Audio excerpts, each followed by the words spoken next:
बहुत ही ज़्यादा वियर्ड होने वाली है आज की स्टोरी, बहुत ही ज़्यादा अजीब कहानी है। इसको सुनने के बाद शायद आज की रात आप लोग ठीक तरह से सो भी ना सके। 1990s में कुवैत में एक सिंगर नोरा अल तकाका बेइंतहा मशहूर सिंगर थी ये और अपने फील्ड में बहुत ही ज़्यादा एक्सपर्ट थी। She is basically a folk singer और उनको अचानक से कुछ ऐसा उनके साथ एक वाकया हो गया एक वेडिंग में जाने के बाद कि उन्होंने अपनी इस फील्ड को बिल्कुल छोड़ दिया। So let's start the today's story.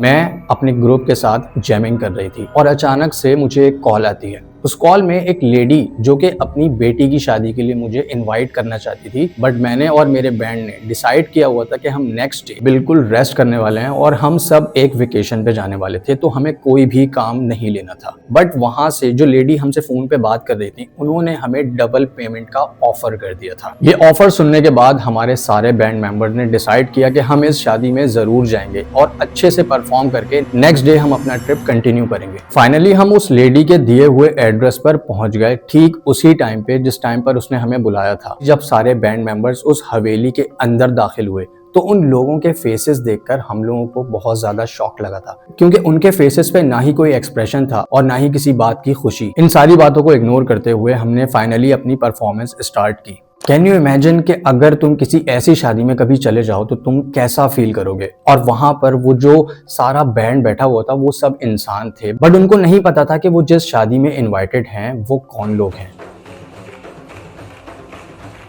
Performance start होने के ठीक 10 मिनट बाद कुछ ऐसा हुआ हमारे सामने कि हम उसको आज तक भुला नहीं पाए। मैंने जब अपनी परफॉर्मेंस स्टार्ट की तो बेसिकली वहां पर कुछ लोग थे जो कि डांस कर रहे थे नॉर्मल इंसानों की तरह, बट अचानक से कुछ लोग वहां पर ऐसे आ गए जो बहुत ही ज्यादा वियर्ड तरीके से डांस कर रहे थे। इवन उस शादी में आए हुए जो बच्चे थे वो भी कुछ अजीब सा बिहेवियर कर रहे थे, लाइक वो एक कोने पे सिर्फ बैठ के हमें देखे जा रहे थे और उनकी आंखें भी नहीं झपक रही थी। और ये बातें मैंने नोट की तकरीबन 1 घंटे बाद, और फिर अचानक मेरी नजर उनके पैरों पर पड़ी जो कि बिल्कुल भी इंसानी पैर नहीं थे, वो पैर बकरे के थे। और ये देखते ही मैं बहुत ज्यादा डर गई थी। और उसके बाद जब फाइनली वो टाइम आया कि हमारी परफॉर्मेंस मिडनाइट तक पहुंच चुकी थी तो वहां पर अचानक से कुछ क्राउड बढ़ना शुरू हो गया। अब हमें पता चल चुका था कि जिस शादी में हम आए हैं वो कोई नॉर्मल वेडिंग नहीं है। और फिर मैंने फौरन अपने बैंड मेंबर शम्स को बताया कि ये लोग इंसान नहीं हैं। और ये बात सुनते ही शम्स बहुत ज्यादा परेशान हो चुका था। इतने में हमारे पास उस क्राउड में से निकलकर एक औरत आई और उसने कहा कि गाना बंद मत करना। और उस वक्त हमारे बैंड के सारे मेंबर्स के दिमाग में सिर्फ एक ही बात चल रही थी कि किस तरह यहाँ से निकला जाए। हम अभी ये सोच ही रहे थे कि इस जगह से कैसे निकला जाए। इतने में वही औरत क्राउड में से निकलकर हमारे पास आती है और कहती है कि 2nd फ्लोर पर एक रूम है, तुम लोग वहां पर जाके फ्रेश हो सकते हो। फिर अचानक हमारी नजर पड़ी हवेली के गेट्स पर जो ऑलरेडी लॉक थे। हमें कुछ भी समझ नहीं आ रहा था कि अब हम क्या करें। हम जैसे ही उस 2nd फ्लोर के रूम में दाखिल हुए वहां का फर्नीचर देखकर हमारे होश उड़ चुके थे, जो हजारों साल पुराना लग रहा था। और इस वक्त तक हमें रियलाइज हो चुका था कि जिस शादी में हम लोग आए हैं वो कोई नॉर्मल वेडिंग नहीं बल्कि जिन्नात की शादी है। फर्नीचर पे जमी गर्द और दीवारों पर बने मकड़ी के जाले इस बात का सबूत दे रहे थे कि यहाँ पर सालों से कोई इंसान नहीं आया है। और इस वक्त तक हमें इस बात पे पक्का यकीन हो गया था कि अब हम यहाँ पर फंस चुके हैं। ये सब देखकर सारे बैंड मेंबर इतना ज्यादा डर चुके थे कि हमने वहां से भागने का प्लान बना लिया था। और जैसे ही उस रूम के गेट को हमने खोला और हम बाहर की तरफ निकले, हमें एक आदमी दिखा जिसको शायद हम पे नजर रखने के लिए खड़ा किया गया था। और फिर उस आदमी ने बहुत अजीब आवाज में हमसे कहा कि तुम लोग सुबह होने से पहले यहाँ से बाहर नहीं जा सकते। इतने में उसी आदमी ने हमें कहा कि अब तुम्हारा ब्रेक टाइम खत्म हो चुका है और अब तुम्हें दोबारा से परफॉर्मेंस स्टार्ट करनी होगी।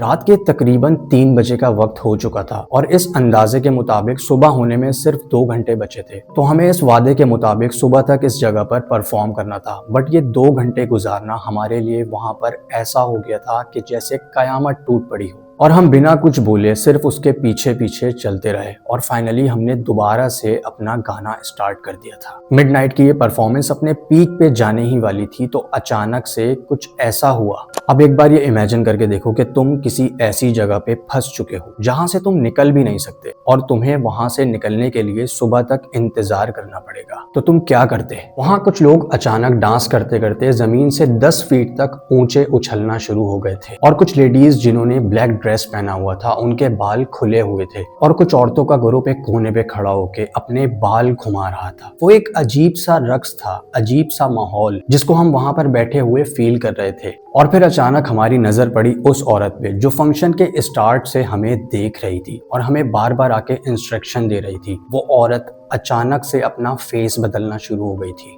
उस औरत के चेहरे से अचानक आंखें और नाक गायब हो चुके थे, सिर्फ मुंह बचा था, होठों का वो हिस्सा जहां से वो बोल सकती थी। और उसने फिर से एक बार हमें कहा कि कुछ भी हो जाए गाना मत रोकना। और फिर वो औरत भी उन दूसरी औरतों के साथ उस अजीब से रक्स में शामिल होकर डांस करना शुरू कर देती है। वो सारी औरतें रक्स के दौरान बालों को नोच रही थी और अपने ही बाल तोड़कर जमीन पर फेंक रही थी। और एक तरफ उस शादी में गोश्त बन रहा था जिसकी स्मेल पूरी हवेली में फैली हुई थी। और हम इस बीच सिर्फ सुबह होने का इंतजार कर रहे थे। इतने में उस घर के बाहर से परिंदों की आवाजें आना शुरू हो गई, जैसे कि सुबह हो रही हो। और अचानक वो सारा क्राउड गायब होने लगा और देखते ही देखते वो पूरी हवेली जो अभी कुछ अजीब से लोगों से भरी हुई थी वो पूरी खाली हो चुकी थी। और इस पॉइंट पर हमें सिर्फ यही समझ में आया कि वो गेट जहां से हम एंटर हुए थे वही बाहर जाने का रास्ता है। हम सारे बैंड मेंबर्स उस गेट के पास तेजी से भागना शुरू हो गए और आखिरकार अब हम उस जगह से निकल चुके थे जहां पर मैंने और मेरे बैंड मेंबर्स ने जिंदगी की वो रात गुजारी थी जिसको हम कभी भी भुला नहीं सकते।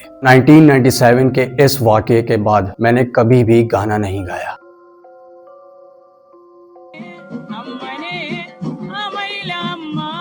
लोग कहते हैं कि नौरा तकाका की लाइफ का ये वो सेकंड लास्ट शो था जो उन्होंने उस वेडिंग से पहले किया था। और जिस कॉन्फिडेंस से ये शो कर रही हैं उसके बाद कभी इन्होंने ऐसा शो नहीं किया। इवनली जो सारे इनके बैंड मेंबर्स तुम लोगों को बैठे हुए नजर आ रहे हैं इनके साथ, ये सब भी इस शो तक ही महदूद रह गए। इनके बारे में कहा जाता है कि ये इतनी बड़ी आर्टिस्ट थी जिन्हें बड़े बड़े लोग अपनी वेडिंग्स पर बुलाने के लिए तरसते थे। और 1997 में अगर कोई सेलिब्रिटी लाखों में चार्ज करता हो तो ऑफ कोर्स उस जमाने के लिहाज से लाखों रुपए बहुत वैल्यू रखते थे। कहते हैं कि इनके चार्जेस 1 लाख रुपए से ज्यादा ही होते थे। और मेरी रिसर्च के मुताबिक उस जमाने में 40 to 50,000 का एक लग्जरी बैंगलो आ जाता था। तुम लोग इमेजिन कर सकते हो कि वो किस लेवल की आर्टिस्ट थी। अब कुछ लोग इस कहानी को झूठा साबित करते हैं, but as per her interview ये सारी बातें बिल्कुल सच हैं। उन्होंने और उनके बैंड ने सच में एक जिन की वेडिंग में परफॉर्म किया था और उसके बाद से उनकी लाइफ में बहुत से चेंजेस आए। Basically she is a Muslim women और इस इंसिडेंट के बाद से वो प्रॉपर तरीके से इस्लाम को फॉलो करने लगी और इस प्रोफेशन को उन्होंने फाइनली बिल्कुल छोड़ दिया। अगर ये स्टोरी सुनकर तुम्हें जरा भी डर लगा तो इस वीडियो को लाइक करना मत भूलना